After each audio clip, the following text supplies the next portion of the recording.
বেগম খালেদা জিয়াকে যখন তার মইনুল রোডের বাড়ি থেকে উচ্ছেদ করা হয়েছিল এক কাপড়ে এবং জোর করে, এবং আদালতে মামলা বিচার চলাকালীন অবস্থায় মামলা নিষ্পত্তির আগেই তার সেই স্মৃতির জায়গাটুকুতে এই সরকারের পক্ষ থেকে এমন কোনো পদক্ষেপ গ্রহণ করা হোক যাতে তিনি আবার তার সেই হৃদয়ের ক্ষতটাকে সারিয়ে উঠতে পারেন। আজকে আমরা এখানে এসেছি জাতীয়তাবাদী প্রচার দলের ১৩তম প্রতিষ্ঠাবার্ষিকীর জন্যে শহীদ জিয়াউর রহমানের মাজারে পুষ্পস্তবক অর্পণ এবং তার আত্মার মাগফিরাত কামনায় দোয়া করার জন্যে, দেশবাসীর জন্য দোয়া করার জন্য। আর সাম্প্রতিককালের যে খুব দ্রুত পরিবর্তিত রাজনৈতিক এবং বাংলাদেশের প্রশাসনিক পরিস্থিতি, তার উপরে ভিত্তি করে এতটুকু বলা যায় যে মাত্র কিছুদিন আগে ডক্টর ইউনূস সাহেব এবং উপদেষ্টাদের মধ্যে আরেকজন যিনি আইনের দায়িত্বে আছেন ডক্টর আসিফ নজরুল সাহেব, দুজনই বলেছিলেন নির্বাচনী ট্রেন যাত্রা শুরু করেছে। তো সেইটার একটা পদক্ষেপ আমরা কালকে দেখলাম যে হ্যাঁ, প্রধান নির্বাচন কমিশনার সহ আরও 4 জনকে ইতিমধ্যে নিয়োগ দেওয়া হয়েছে।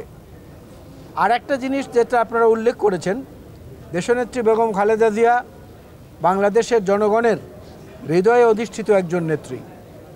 তিনি সামরিক বাহিনীর একজন সূর্য সৈনিকের স্ত্রী হিসাবে আমাদের ক্যান্টনমেন্টে এবং সামরিক স্থাপনায় যাবেন, এটাই খুব স্বাভাবিক, বিশেষ করে সশস্ত্র বাহিনী দিবসের অনুষ্ঠানে। তবে তার যে প্রতিক্রিয়া এবং তার যে অভিব্যক্তি আমরা দেখেছি, তাতে মনে হচ্ছে বহু বছর পর কোনো পাখিকে শিকল বেঁধে পায়ে শিকল বেঁধে আটকে রাখা হয়েছিল, সে পাখিটাকে মুক্ত জীবনে ছেড়ে দেওয়া হয়েছে, এমন অনুভূতিটা ওনার মধ্যে আমরা দেখতে পেয়েছি। তো আজকে এখান থেকে আমাদের পক্ষ থেকে আরেকটি কথা আমরা বলতে চাই আমাদের প্রতিরক্ষা বাহিনীর উদ্দেশ্য করে। বেগম খালেদা জিয়াকে যখন তার মইনুল রোডের বাড়ি থেকে উচ্ছেদ করা হয়েছিল এক কাপড়ে এবং জোর করে, এবং আদালতে মামলা বিচার চলাকালীন অবস্থায় মামলা নিষ্পত্তির আগেই তার সেই স্মৃতির জায়গাটুকুতে এই সরকারের পক্ষ থেকে এমন কোনো পদক্ষেপ গ্রহণ করা হোক যাতে তিনি আবার তার সেই হৃদয়ের ক্ষতটাকে সারিয়ে উঠতে পারেন এবং দেশবাসীও মনে করে যে না, বেগম খালেদা জিয়ার উপর যে অন্যায় অবিচার হয়েছে সেটার অন্তত কিছুটা প্রতিকার হয়েছে। তো সংস্কার শব্দ এবং সংস্কারের যে আকৃতি, এটা তো বিএনপির হাতে তৈরি।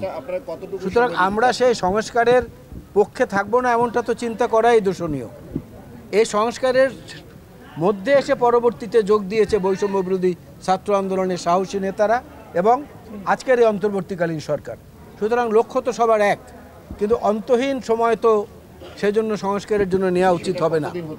না, এটা দিনক্ষণ গুণে বলা যাবে না, এটা বাস্তব অবস্থা বলে দিবে। যেমন গতকালকে যে প্রধান নির্বাচন কমিশনার সহ অন্যান্যদের নাম ঘোষণা করা হয়েছে, এটা তো আমরা বলিনি, ওনারা করেছেন, এটা বুঝলাম একটা পদক্ষেপ এগিয়েছে। এইভাবে যতটা আগাবে এটা আপনারাও বুঝবেন, আমরাও বুঝবো, তখনই মনে করব যে নির্বাচনের জন্য উপযুক্ত সময় তৈরি হয়েছে। আমরা ওনার উপরে এবং এই নতুন নির্বাচন কমিশনের উপরে আস্থা রাখতে চাচ্ছি। তবে আমাদের অনুরোধ থাকবে যে কথা কম বলে বেশি কাজ দিয়ে সেটা প্রমাণ করার চেষ্টা করা উচিত শুরু থেকেই। একটু কম কথা, একটু বেশি কাজ, তাহলে আমরা আশান্বিত হব যে না, যেটুকু বলেছেন এটুকু বাস্তবে আসলে দেখা যাবে।